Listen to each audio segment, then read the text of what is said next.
ಜಿಲ್ಲಾಧಿಕಾರಿಗೆ ರೈತರಿಂದ ಮನವಿ. ಅತಿವೃಷ್ಟಿಯಿಂದಾಗಿ ಸಂಕಷ್ಟದಲ್ಲಿರುವ ರೈತರಿಗೆ ಬೆಳೆ ಹಾನಿ, ಬೆಳೆ ವಿಮಾ ಪರಿಹಾರ ಮತ್ತು ಬೆಂಬಲ ಖರೀದಿ ಕೇಂದ್ರ ತೆರೆಯಬೇಕು ಆಗ್ರಹಿಸಿ ರೈತರು ಶುಕ್ರವಾರ ಅಖಿಲ ಕರ್ನಾಟಕ ರಾಜ್ಯ ಕಿಸಾನ್ ಜಾಗೃತಿ ಸಂಘದ ಗದಗ ಜಿಲ್ಲಾ ಘಟಕದಿಂದ ಜಿಲ್ಲಾಧಿಕಾರಿಗಳಿಗೆ ಮನವಿ ಸಲ್ಲಿಸಿದರು.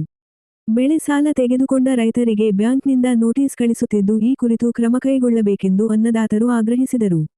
ಈ ಸಂದರ್ಭದಲ್ಲಿ ಸಂಘದ ಜಿಲ್ಲಾ ಅಧ್ಯಕ್ಷ ಯಲ್ಲಪ್ಪಗೌಡ ಕರಮಡಿ, ಜಿಲ್ಲಾ ಪ್ರಧಾನ ಕಾರ್ಯದರ್ಶಿ ಸೋಮಶೇಖರ ಹಿರೇಮಠ ಮಾತನಾಡಿದರು. ರಾಜ್ಯ ಕಾರ್ಯಕಾರಿಣಿ ಸದಸ್ಯ ಬಸವರಾಜ ಅಸುಂಡಿ, ಜಿಲ್ಲಾ ಗೌರವಾಧ್ಯಕ್ಷ ಮಹಾದೇವಗೌಡ ನೀಲಪ್ಪಗೌಡರ, ಜಿಲ್ಲಾ ಕಾರ್ಯದರ್ಶ ಟಾಕಪ್ಪ ಸಾತಪುತೆ, ಉಪಾಧ್ಯಕ್ಷ ಶಂಕರಗೌಡ ಪಾಟೀಲ, ಮಲ್ಲಿಕಾರ್ಜುನ ಪಾಟೀಲ, ಹಾಲಪ್ಪ ಶಿವಶೆಟ್ಟಿ, ವೆಂಕಟೇಶ ಸೂರಣಗಿ, ನಿಂಗಪ್ಪ ಬನ್ನಿಕೊಪ್ಪ, ರಾಜಶೇಖರ ಹಿರೇಮಠ, ಬಸವರಾಜ ಬೆಂತೂರ, ಡಿಆರ್ ಪಾಟೀಲ, ಮಹಾಂತೇಶ ಶಾಗೋಟಿ, ವೆಂಕಟೇಶ್ ಪಾಟೀಲ, ಚಂದ್ರು ಹೂಗಾರ ಮತ್ತಿತರರು ಇದ್ದರು.